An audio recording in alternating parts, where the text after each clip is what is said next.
Você está ouvindo o Eu Creio, um podcast da Leigo FM, apresentada por mim, Emerson Almeida. Essa é uma jornada pessoal de descoberta e entendimento em busca de respostas e significado nas tradições e ensinamentos da Igreja.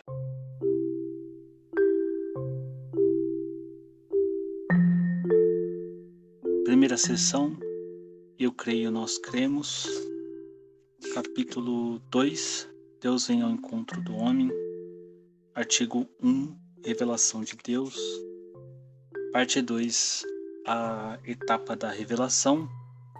A gente vai ler aqui, desde a origem, Deus se dá a conhecer. Deus, criando e conservando todas as coisas pelo Verbo, João 1:3, oferece aos homens um testemunho perene de si mesmo na criação, Romanos 1, do 1 ao 20. E além disso, decidindo abrir o caminho da salvação sobrenatural, manifestou-se a si mesmo desde o princípio aos nossos primeiros pais. Depois da sua queda, com a promessa de redenção, deu-lhes a esperança da salvação, Gênesis 3:15, e cuidou continuamente do gênero humano, para dar a vida eterna a todos aqueles que, perseverando na prática das boas obras, procuram a salvação, Romanos 2, do 6 ao 7. No devido tempo, chamou Abraão para fazer dele pai de um grande povo, Gênesis 12:2. Povo que depois dos patriarcas, ele instruiu por meio de Moisés e dos profetas, para que o reconhecesse como único Deus vivo e verdadeiro Pai proveniente e juiz justo, e para que esperasse o Salvador prometido. Assim preparou Deus, através dos tempos, o caminho ao Evangelho. Essa primeira introdução inteira aqui está lá no Dei Verbum, um documento do Concílio Vaticano II. Convidou-os a uma comunhão íntima consigo mesmo, revestindo-os de uma graça e de uma justiça resplandecentes. Essa revelação não foi interrompida pelo pecado de nossos pais. Deus, com efeito, após a queda deles, com a promessa da redenção, os consolou com a esperança da salvação e velou permanentemente pelo gênero humano, a fim de dar vida eterna a todos aqueles que, pela perseverança na prática do bem, procuram a salvação. Isso é uma mesma leitura, né? Só enfatizando o que a gente acabou de ler. Abre uma outra citação. Quando pela desobediência perderam vossa amizade, não os abandonaste ao poder da morte. Ofereceste muitas vezes aliança aos homens e às mulheres. Fecha aspas. E aqui é a oração eucarística 4, Missale Romana.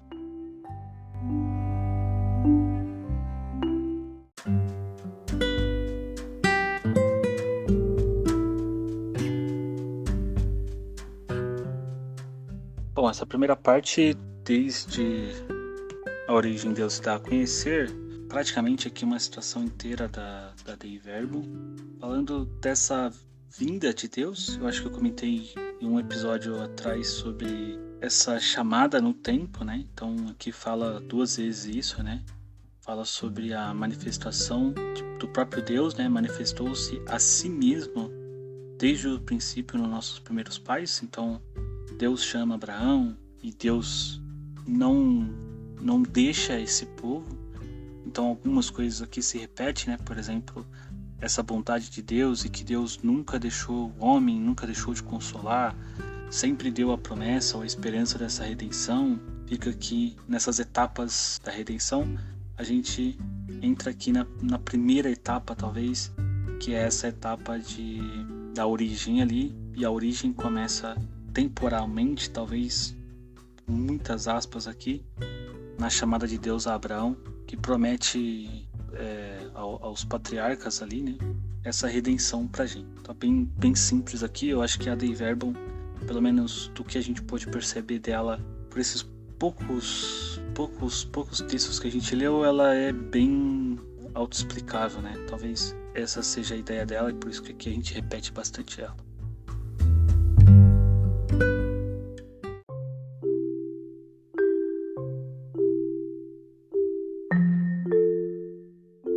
Seguindo o próximo aqui, aliança com Noé. Desfeita a unidade do gênero humano pelo pecado, Deus procura antes de tudo salvar a humanidade, intervindo em cada uma de suas partes. A aliança com Noé e depois do dilúvio, Gênesis 9:9, exprime o princípio da economia divina para com as nações aqui entre aspas. Isso é, para com os homens agrupados segundo seu país, língua, família e nação. Gênesis 10:5. E aí também conferir lá o Gênesis 10:20 ao 31, tá?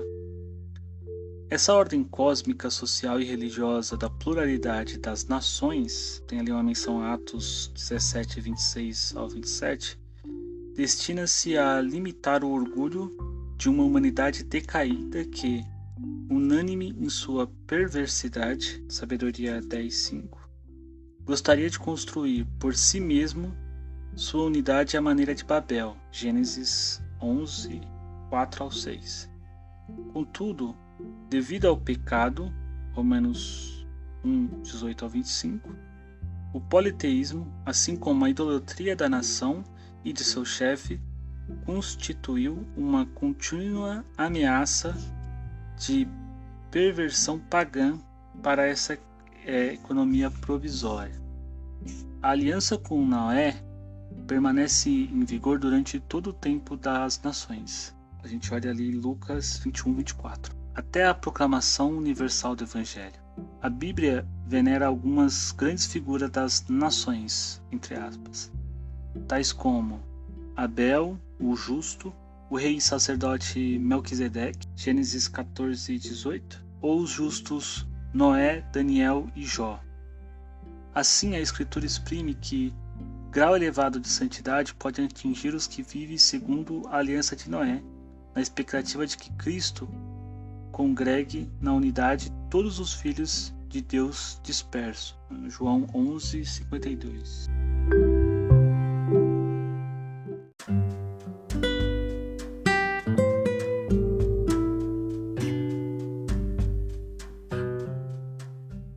Bom, essa parte aqui é uma parte com bastante citações e aí a cadeia da leitura fica um tanto prejudicada, dado a gente parando para citar, mas aqui a gente percebe um pouco do que havia falado antes, né, sobre logo, né, do homem caindo, a gente vê Deus procurando salvar a humanidade, né, a humanidade que estava em pecado, naquela história de Babel, citada aqui inclusive. E aqui no finalzinho, né, fala sobre a permanência dessa aliança de Noé durante todo o tempo das nações. A Escritura exprime que grau elevado de santidade pode atingir os que vivem segundo a aliança de Noé, na expectativa de que Cristo congregue na unidade de todos os filhos de Deus dispersos. E dá essa ideia de que mesmo eles, estando sobre uma aliança diferente da nossa, né, que nós estamos em uma aliança em Jesus, eles estão nessa aliança de Noé, na expectativa de Cristo como nós, e por isso nós conseguimos congregar com Ele, porque Cristo vem colocar todos numa mesma comunhão ali, né? Nós fazemos todos parte dessa unidade, de todos os filhos de Deus dispersos, inclusive. E também tem uma situação ali de João 11:52 que vale a pena uma leitura em seguida aqui para a gente conseguir entender melhor. Não sei se essa era a ideia, mas aqui me vem aqui bem claro que a gente falou, né, sobre Deus sempre deixou essa promessa de redenção e nunca deixou o gênero humano de lado, não existe um período em que Deus ficou ausente, já para falar sobre uma heresia, né? Deus nunca ficou ausente em nenhum período. Ele já vem falando aqui que logo depois da queda, já Deus tentando salvar a humanidade de novo.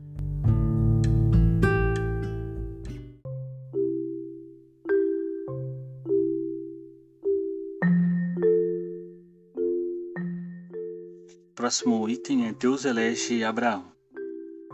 Para congregar a humanidade dispersa, Deus elegeu Abrão, o chamando: sai de sua terra, no meio dos teus parentes, da casa do teu pai. Então lá em Gênesis 12, 1. Para fazer dele Abraão, isto é, o pai de uma multidão de nações. Gênesis 17, 5. Em ti serão abençoadas todas as famílias da terra. Gênesis 12, 3. Também com uma menção lá em Gálatas 3, 8. O povo originário de Abraão será o depositário da promessa feita aos patriarcas, o povo escolhido. Romanos 11, 28.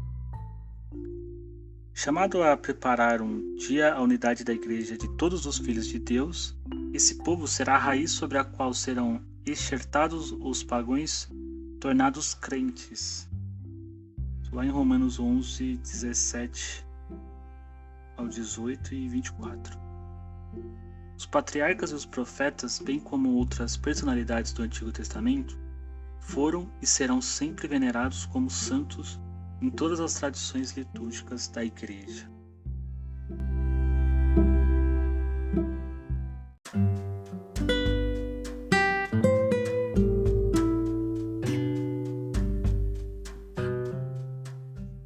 Dando um pouco de luz, a gente tá...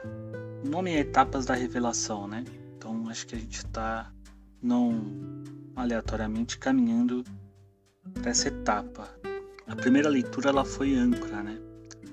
Ela já foi lá na frente, né? Da redenção, da esperança, mas aquele primeiro pedaço, fazendo-se agora entender um pouco pelo contexto que a gente está lendo, tá falando da origem da Terra, né? Então quando a gente lê lá que, e lá no princípio, lá em João, quando a gente lê que Deus, né, o verbo estava com ele lá no princípio, a gente está falando lá naquela primeira parte que Deus, desde o princípio, já pensava na redenção humana. Aí a gente vem para Noé e essa primeira leva, e agora a gente veio para Abrão, né? Deus elege Abrão, e aí sim entra essa ideia de que Deus tira Abraão da sua terra, Deus entra no tempo, né? Ele entra no tempo, tira Abraão da sua terra. Se eu não me engano, é aí, a partir daí que começa o calendário judeu, não tenho certeza, mas é por aí, né? Então funda ali o tempo, né? Deus vindo no tempo e fala com Abraão, e é com Abraão, né? Chamava Abrão, mudou o nome para Abraão, e Abraão significa o pai de uma multidão de nações, como a gente leu. É com esse povo originado de Abraão que vai ser depositada essa promessa que foi feita aos patriarcas. Bom, e aí, de novo, né, um parágrafo ali curto, mas que importante, que os patriarcas e os profetas, né, bem como outras personalidades do Antigo Testamento, foram e serão sempre venerados como santo em todas as tradições litúrgicas da igreja. Isso é importante para a gente não criar uma falsa divisão, né, e a gente acreditar que o Antigo Testamento e o Novo Testamento é uma ruptura e que Deus veio para apagar ali tudo que estava no Antigo, né? Então isso é uma outra heresia contra a igreja, que não é aceitável, né? Então não sei se essa era a ideia aqui, mas talvez pra gente que está ali no começo já tá claro aqui que essa ruptura não existe dessa forma, né? Esses patriarcas, esses profetas, esses bem como outras personalidades, né? A gente viu ali alguns ali em cima, eles são venerados e serão sempre venerados como santo. Uma vida com palavras na qual a gente pode e deve se inspirar.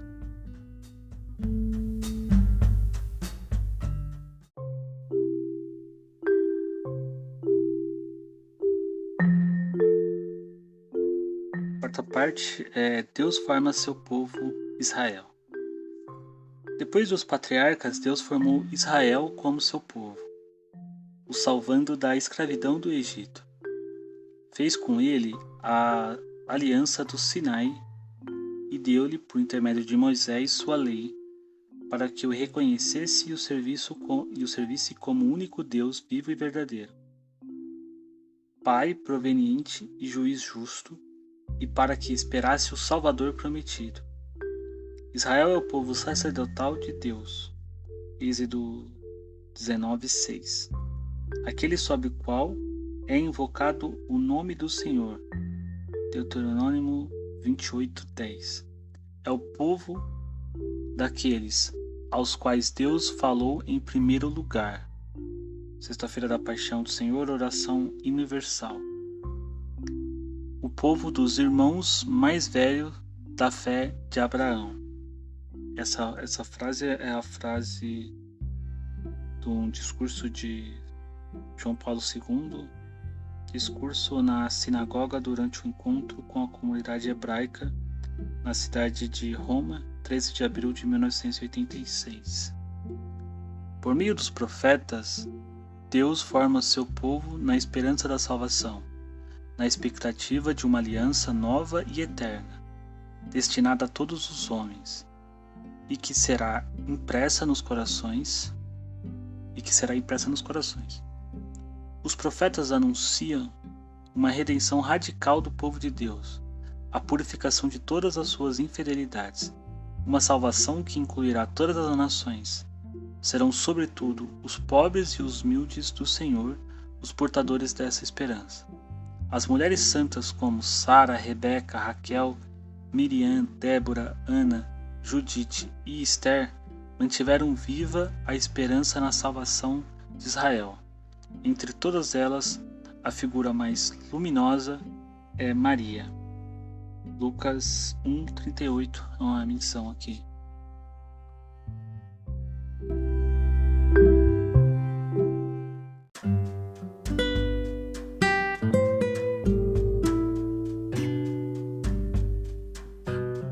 Então Deus forma esse povo, e a gente tem ali a história de Moisés saindo do Egito, a Terra Prometida, e a gente tem por meio dos profetas, né? Deus forma um povo que tem a esperança na salvação. A gente tem aqui uma aliança nova, a aliança do Sinai, que Deus faz com Moisés, entregando para ele os 10 mandamentos, né? Essa é a história. E o povo recebe, né, os profetas, e esses profetas, todos eles estão anunciando uma redenção radical do povo de Deus, a purificação de todas as suas infidelidades. Também lá no Pentateuco tem muito disso, né? E uma salvação que incluirá todas as nações. Uma chave de compreensão interessante.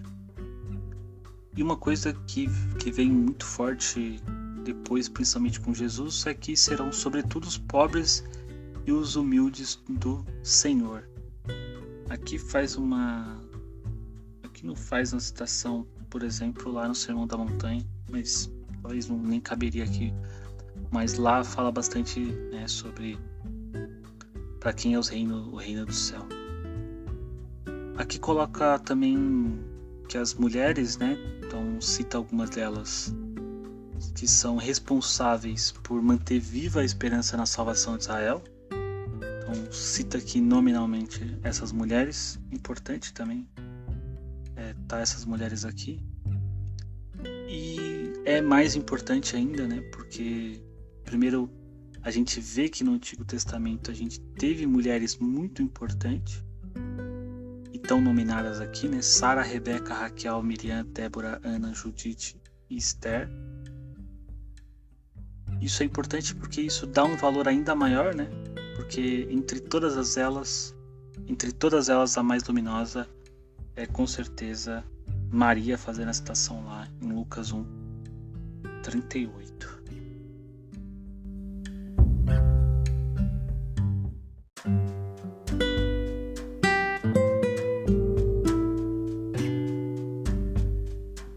Por último, nós temos compêndio, né? Uma leitura aqui do compêndio para ajudar a gente a compreender tudo isso, que diz que Deus manifesta-se desde o princípio aos nossos primeiros pais, Adão e Eva, e convida-os a uma comunhão íntima com ele. Após a sua queda, não interrompe a revelação e promete a salvação para toda a sua descendência. Após o dilúvio, estabelece com Noé uma aliança entre ele e todos os seres vivos. E continuando, Deus escolhe Abraão, chamando-o a deixar a sua terra para fazer dele o pai de uma multidão de povos, e promete abençoar nele todas as nações da terra. Os descendentes de Abraão serão um povo eleito, os depositários das promessas divinas feitas aos patriarcas. Deus forma Israel como seu povo, salvando-o da escravidão do Egito. Conclui com ele a aliança do Sinai.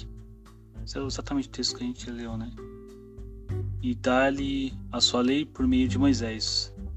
Os profetas anunciam uma redenção radical do povo e uma salvação que incluirá todas as nações numa aliança nova e eterna, que será gravada nos corações do povo de Israel, da descendência do rei Davi, onde nascerá Messias, Jesus.